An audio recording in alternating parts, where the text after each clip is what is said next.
Good morning. Morning. Morning. My name is Benny Watson. I'm the principal of DePriest. DePriest is located in the South Austin community with an enrollment of 590 students at DePriest. Our focus is to provide a strong instructional program, student-centered environment, and high-quality teaching. So far, we've had 4 activities to ensure the success in the integration of our Emmett and DePriest.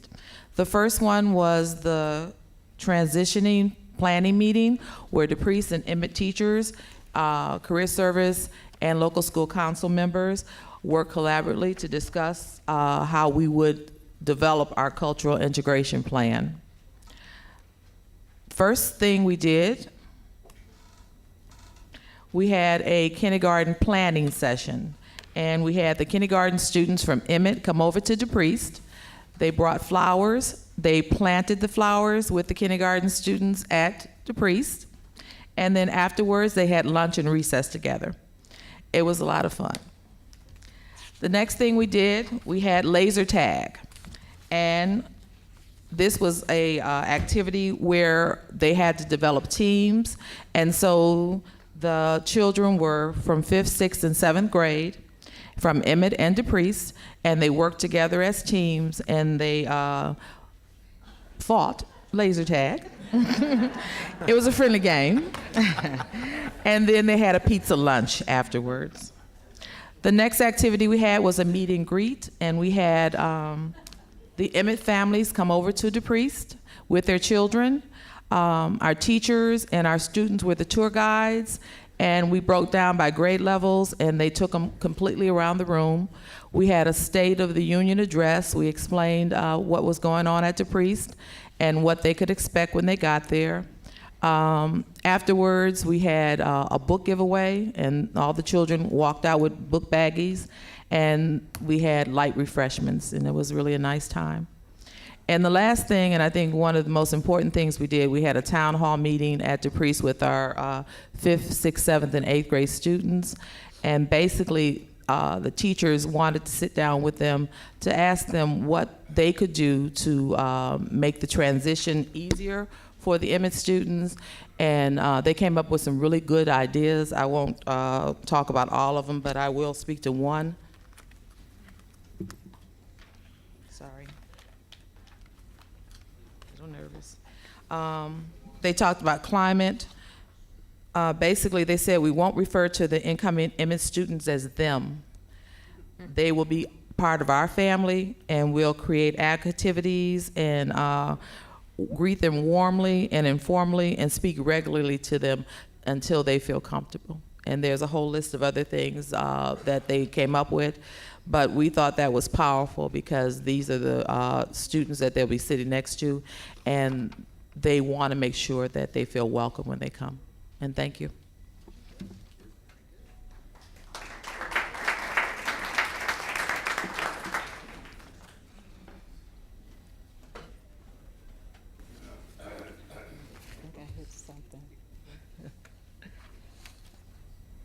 Okay, and I'm Shirley Scott, and I'm the principal from Ellington Elementary School, located in the Austin area on the west side of Chicago. And we are excited because we know that in the fall we're going to anticipate we're having 802 students. So we're making preparations as we speak and as I stand here for our students. So let me tell you a little bit about Ellington. This is my time to tell everybody all about Ellington. That as of in 2012, 2013, we had a population of 350 students enrolled at Ellington. And 97.3% were of low income, where 21.7% were students with special needs. The largest population at Ellington is African American, which makes up about 94% of our student population, and the second is Hispanic, where there's 4.5%. What are we proud of at Ellington, and that I like to share with you? One of the things is that on last year, we did make the level 1 achievement status, yay. And also that our parents and students and teachers ranked us as strong and very strong in the areas of the 5 East Central on the survey. So what are we doing? Now we know that Emmett, as well as Key students, are coming to us in the fall. So how are we preparing for them? As Principal Watson said, one of the things we did, and one of the things we learned in our Austin area, that we don't just work for meets, we work for exceeds. We want our students to exceed. So we looked at the data of Emmett and Key, as well as Ellington, and we found that in reading right now, only 24% of the students are exceeding in reading. So our theme for this summer is based around that particular subject area. So we started off with our kickoff as an activity around reading. And one of the activities that our vice president joined in with us, and we were excited about that, is that we established a partnership with the Chicago Public Library, and through the variety of activities that we had on that particular day, students were able to promote harmonious relationships and help students to accept the change that is about to come of all three schools. We continued with a family reunion, a day with the Duke, and we looked back at some history on Duke Ellington, and one of his songs is Take the A Train. And so all of the students came up with various words that starts with the letter A. And one of the things that we found, awesome. So now you will hear all of the students that were present on that day. We are awesome. You are awesome.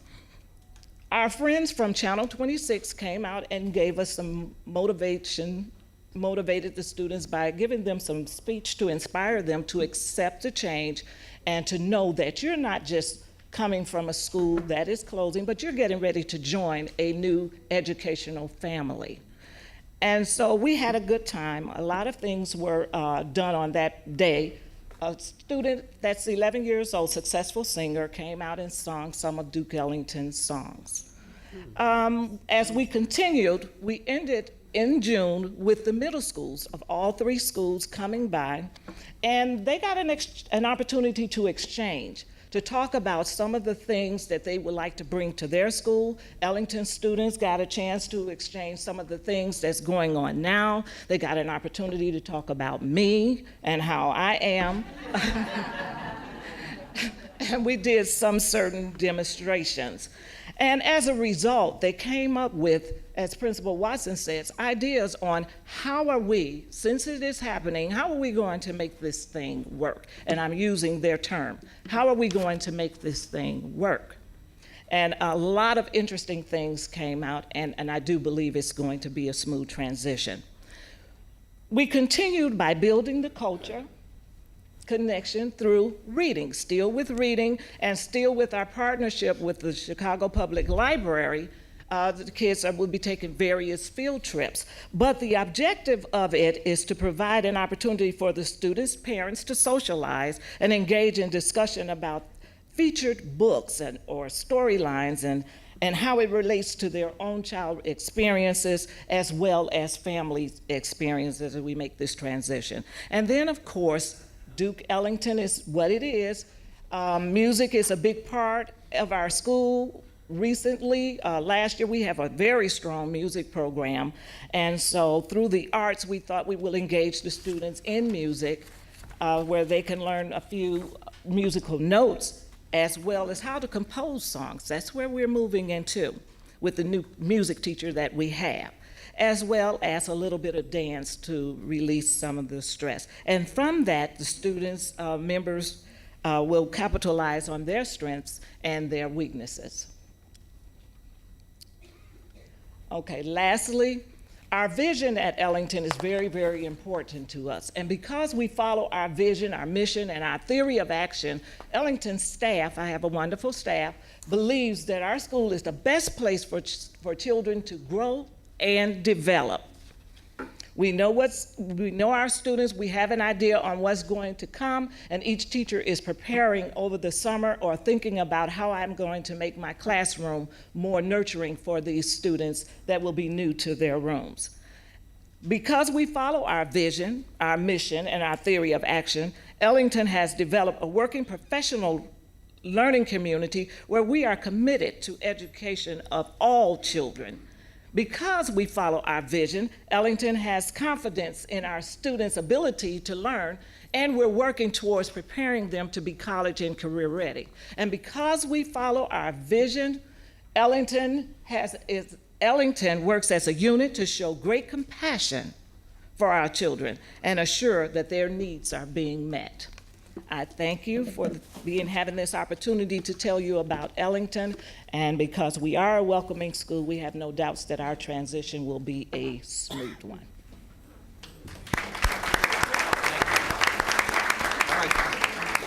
I'd just ask if any of our board members have any questions for our principals. Jesse. Is there any particular challenge you've found that is the most daunting in this whole process? Is there one thing and anything that we could possibly do differently? Not sure what you mean. No areas of improvement? What's your biggest problem? And is there anything you think that the district can do to help tackle it in a better way? And your opportunity to critique the process right now. I think the only thing is informing the principals when people are going to come into their building. Sometimes people just walk in and we don't know why they're there. And I think if a quick email to us to let them know why they're coming. An example, they came in to take out our wireless and we were like, Are you right, supposed to be so, you know, we're very possessive, and so we were like, who are you? Where did you come from? Where's your ID? So if they could just shoot us a quick email to let us know. Communication, But generally. other than that, I think you guys have actually, for the work that's being done, it really is, we've gotten a lot of support, very good support, I would say. And because of the support that we're getting, it really is going rather smoothly. Anything better we can do in terms of supporting our families who are in transition?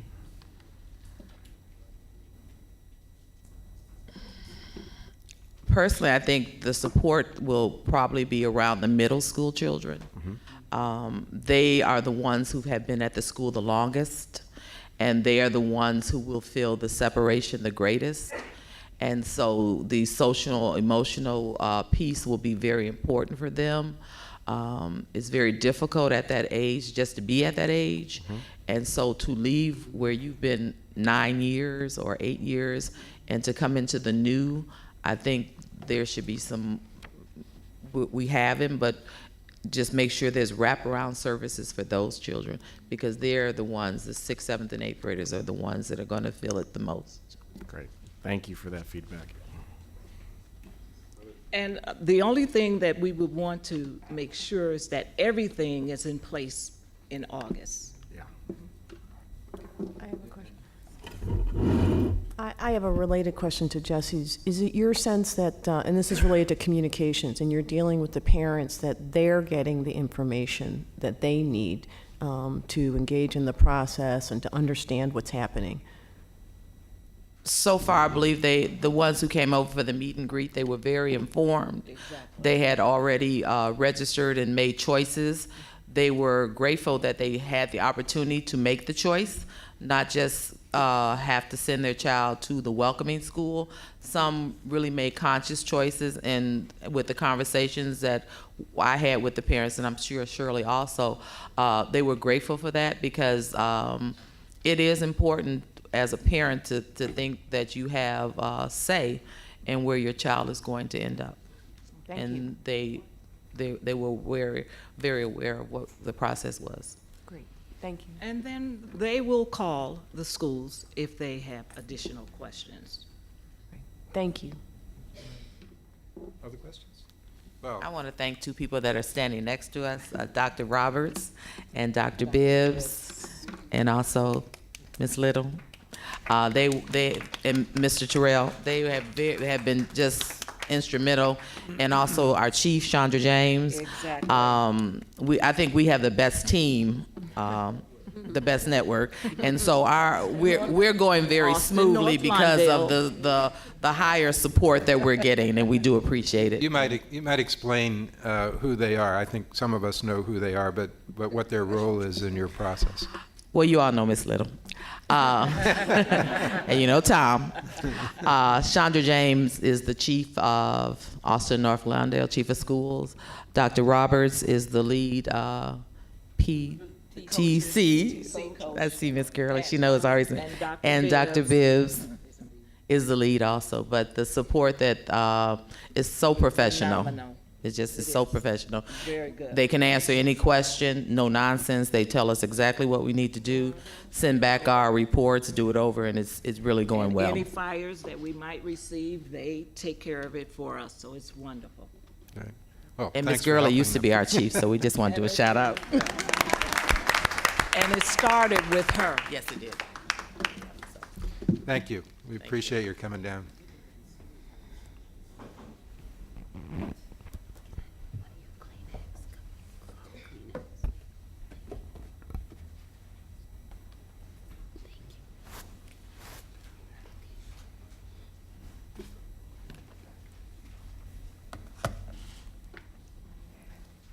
Thank you to both of the principals who spoke and to the members of their community who came here to be with you this morning.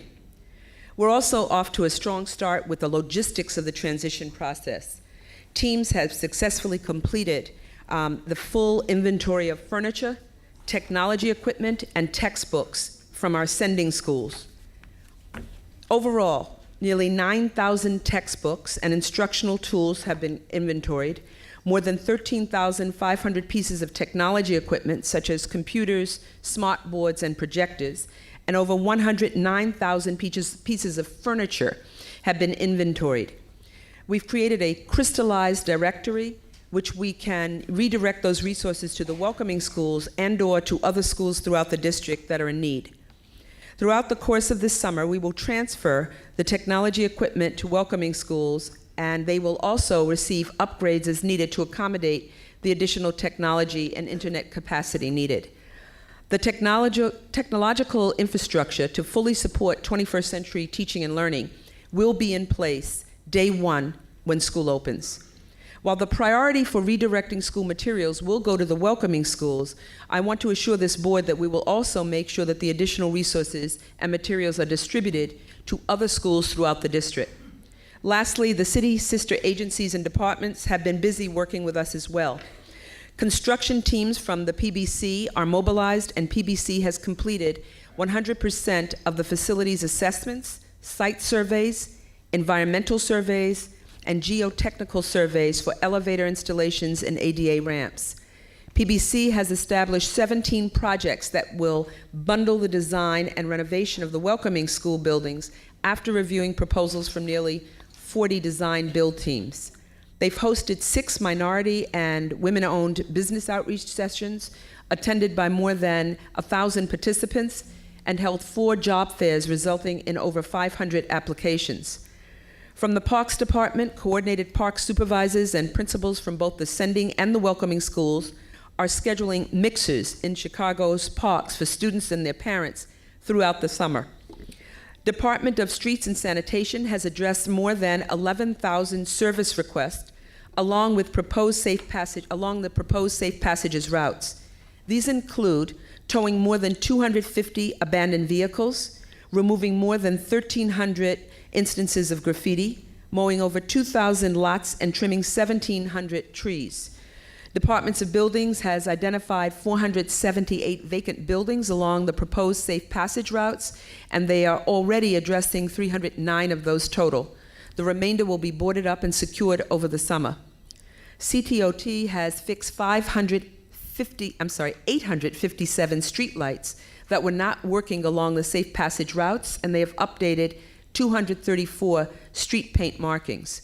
By collaborating across the city departments and agencies, and by working closely and continuing to work closely during the summer with principals, teachers, students, families, and all members of the CPS community, we will ensure not just a safe and positive transition, but also a successful start of the school year with the opportunities, resources, and supports that all of our children are entitled to. I'd like to pause now to introduce Jen Vitus. It's estimated that there are approximately 60,000 school-age youth in Chicago who are currently not enrolled in school. Re-engaging these young people is essential not just for their futures, but for the future of our city.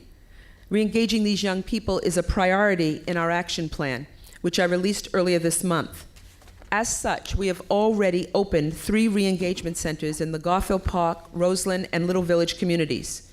I recognize that some of our students learn at different rates and in different modalities. And in order to reach their full potential, the schools must be ready for them. I would also qualify to say that our students have not failed, but the system has failed our students. Therefore, we have proposed the expansion of quality options to save and serve these students.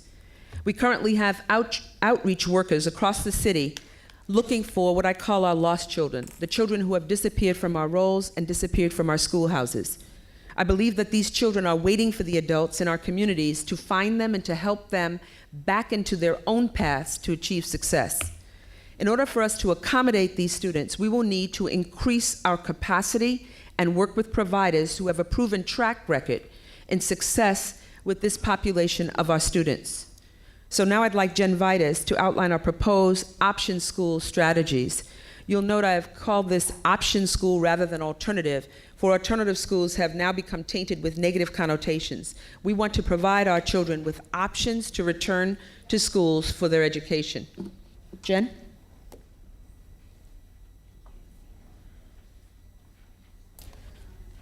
Thank you. Good morning. Morning. Thank you, CEO Bird Bennett, members of the board, and our community. I have a presentation for you. Okay. So over the last 6 months, there have actually been several items that have come to the board for approval, including 2 that are on your agenda this month, related to providing educational options for our district's out-of-school and significantly off-track youth. Guided by our CEO's commitment that we never, ever give up on a child, the district's Education Action Plan, the Next Generation Chicago's Children, specifically includes the objective of re-engaging and graduating these youth and proactively seeking them out and helping them find a best fit seat that will help them meet their potential. And as our CEO explained, we have historically called these our alternative schools and programs, but going forward, we'll refer to them as our option schools. Consistent with our belief that all children deserve an equitable access to a quality education, we view these young people really as a part of our educational pipeline. They're an opportunity for us in our city, for whom we must provide what we call our quality options. Oops, sorry. So here's some background, actually quite a bit, and I'll move through it rather quickly.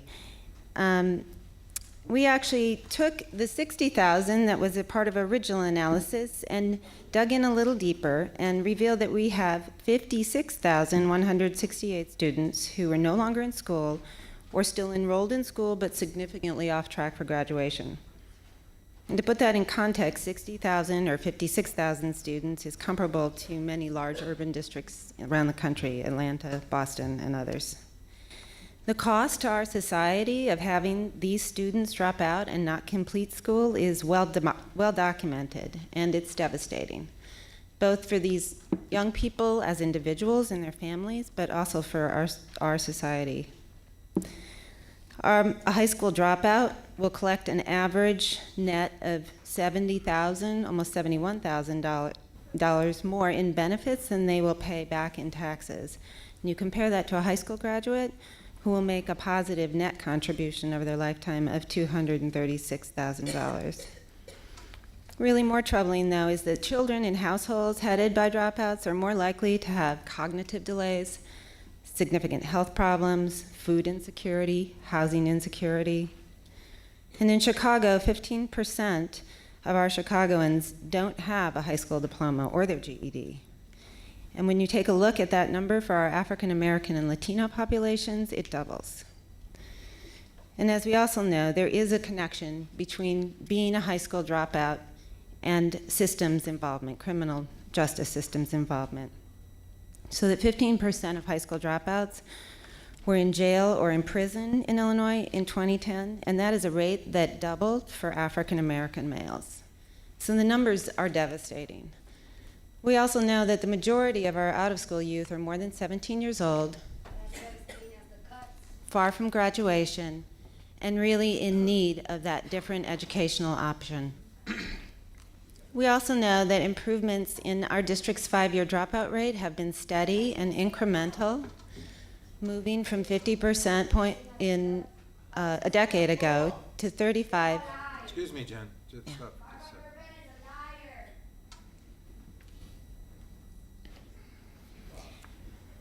Okay. So while our progress on reducing the dropout rate has been steady and incremental, really our efforts to identify and re-engage these students who've dropped out have been quite challenging. And these challenges really have identified our need now for more quality education options that are designed specifically with these students in mind. So we're developing a comprehensive strategy to address the issue.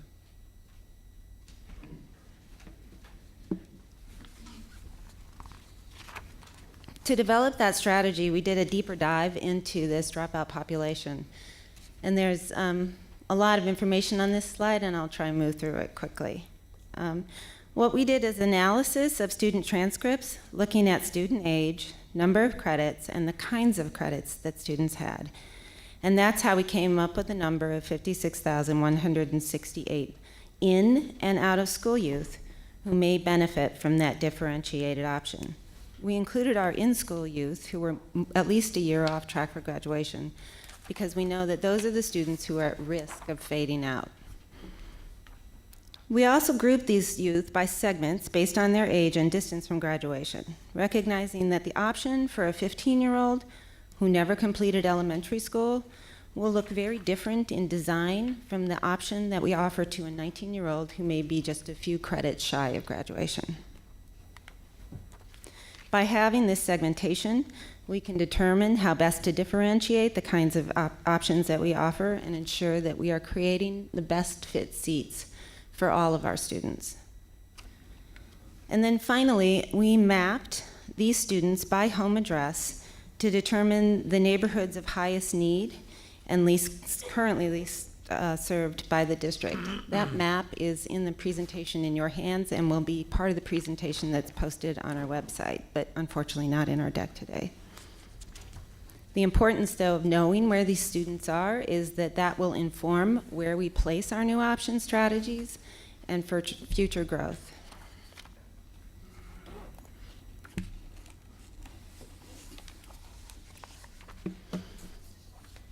So with that background and data analysis in mind, we are developing a comprehensive approach to addressing our dropout challenge. This strategy really requires that we fight the problem at both ends of the spectrum, prevention and re-engagement, and in between with intervention. At a high level, this really entails 5 big pieces of work. One is to eliminate the dropout pipeline. Research shows that there are early warning indicators, grades, attendance, and behavior that are predictive of when a student will drop out. This research also shows that if we carefully monitor these students for these indicators and intervene early with the right supports, we can increase high school graduation and overall academic performance for these students. And work that we've done here in Chicago with Freshmen on Track, and that has been, research has been conducted on it by the consortium, confirms that these practices work. So therefore, the Office of Accountability under John Barker and Lakeisha Wimper and many other really thoughtful people, we've developed a set of on-track metrics for students K through 12. And currently, those metrics are available live to personnel in classrooms and in schools across the district for grades 3 through 11. This information is on our dashboard, and school-based staff, administrators, teachers, counselors, support staff, all have access to a report that's refreshed every 5 weeks that flags students who are at risk for falling off track and actually points them to the kinds of interventions that can be implemented at a school level, depending on the nature of the student's flag, but that can help get that student back on track. We also really need a proactive system for re-engaging our students, and one that's multi-layered. Historically, students have left our district, and we haven't gone looking for them, at least not in a systematic way. So for our in-school students who are maybe off track but fading out, we will have these great tools that have been developed by the Office of Accountability that allow us to keep track of those kids who are either aging out of elementary school without having completed elementary school, or credit recovery reports that show us how far off track some students are, who maybe need a counseling session to talk about a more intensive intervention than the school can offer, that intensive intervention being possibly transferred to an option program. Our principals and counselors need access to this information about what the option schools are and how they can help kids get into those seats. So that information is being developed and will be shared with everyone over the summer and available online as well.